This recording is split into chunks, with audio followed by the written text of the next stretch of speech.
Hello students, good morning to everybody.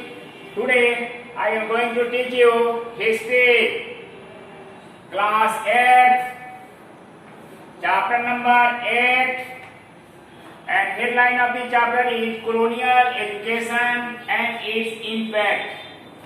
औपनिवेशिक शिक्षा और इसका प्रभाव, अर्थात औपनिवेशिक शिक्षा या कॉलोनियल एजुकेशन ऐसे एजुकेशन को कहा जाता है जो अंग्रेजों द्वारा दी गई थी और अंग्रेजों द्वारा चलाई गई शिक्षा व्यवस्था पर भारतीय लोगों पर क्या इम्पैक्ट पड़ा, क्या प्रभाव पड़ा, उसकी चर्चा होगी इस चैप्टर में। तो लेक्चर नंबर 1 है, चैप्टर नंबर 8 और लेक्चर नंबर 1 है। Pay attention everybody, open your book history, page number 184। Headline of first point is pre-colonial education, प्रारंभिक औपनिवेशिक शिक्षा, अर्थात अंग्रेजों ने इंडिया में शिक्षा व्यवस्था का प्रारंभ कैसे किया, कैसे शुरुआत किया, यहाँ की शिक्षा व्यवस्था को में कैसे इंटरफेयर किया, इसकी चर्चा होगी। तो आप जानते हैं कि अंग्रेजों का प्रभाव भारत में 1757 के प्लासी के युद्ध, 1764 के बक्सर के युद्ध के बाद भारत को कब्जे में कर लिया। लेकिन 100 वर्षों तक, 4 सेंचुरी, वह भारतीय शिक्षा व्यवस्था से वह अलग रहा, कोई उसे इंटरेस्ट नहीं लिया। The pre colonial education means education system which was introduced before the colonial period। Pre colonial शिक्षा व्यवस्था का मतलब होता है अंग्रेजों के आने के पहले की शिक्षा व्यवस्था। अंग्रेजों के भारत में पांव जमाने की, उपनिवेश स्थापित करने की पहली शिक्षा व्यवस्था, उसके पूर्व की शिक्षा व्यवस्था को प्री कॉलोनियल एजुकेशन सिस्टम कहते हैं। जो गांव में, देहातों में पेड़ के नीचे शिक्षक पढ़ाया करते थे, वर्नाकुलर लैंग्वेज में, स्थानीय भाषा में, पेड़ के नीचे या धार्मिक स्थल पर, मंदिरों में या अपने घर पर शिक्षक लोग शिक्षा दिया करते थे, जो कम्युनिटी एजुकेशन था। और कम्युनिटी के पीपुल मिलकर कोऑपरेट करते थे, टीचर को पेमेंट करते थे और there were no fix fee for the student. Student को पढ़ने के एवज में किसी प्रकार का फिक्स पेमेंट नहीं था, फिक्स फी नहीं था। Understand it? It was community based elementary education system. उस समय प्रारंभिक शिक्षा कम्युनिटी बेस पर थी, सामुदायिक विशेष पर थी और teaching happened either under a tree और ए टेम्पल और ए टीचर हाउस।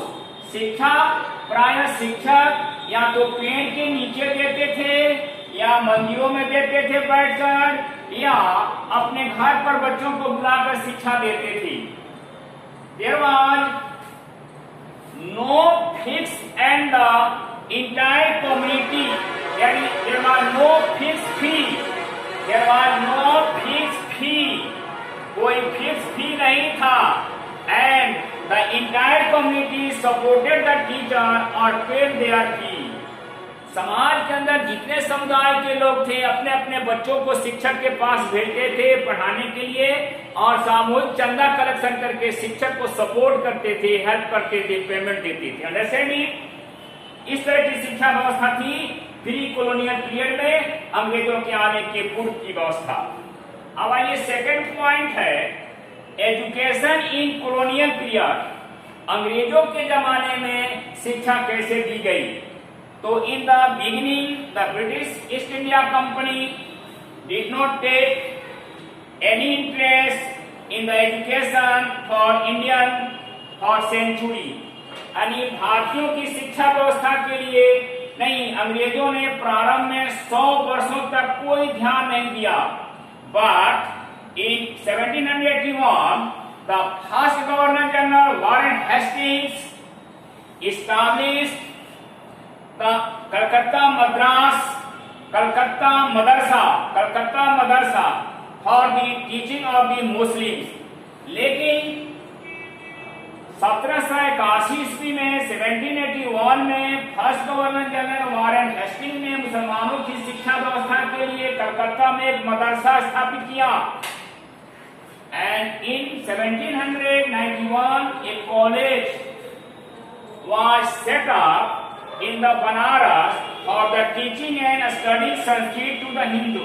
और हिंदुओं को पढ़ने के लिए, हिंदुओं के शिक्षा व्यवस्था के लिए 1791 ईस्वी में अंग्रेजों ने एक संस्कृत कॉलेज खोला।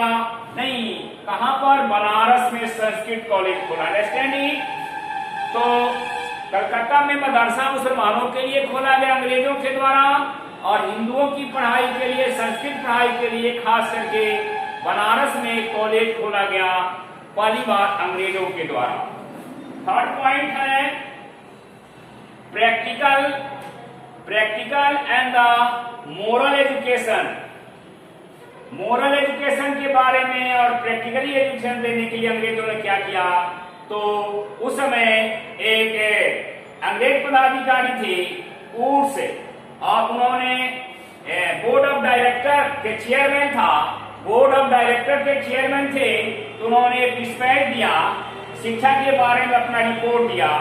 इसकी चर्चा होने जा रही है। The Urs dispatch number 49 of 19 July 1854। Sir Charles Wood who was the president of the board of the control of East India Company sent a dispatch to Governor General Lord Dalhousie in 1854 for the creating a properly articulated system of education from the primary school to university।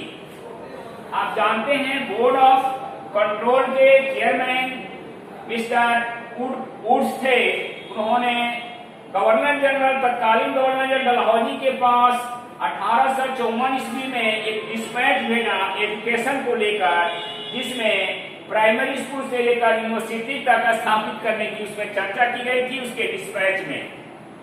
और उसके अनुसार Lord Dalhousie ने primary school और university खोलने के लिए आगे कदम उठाया।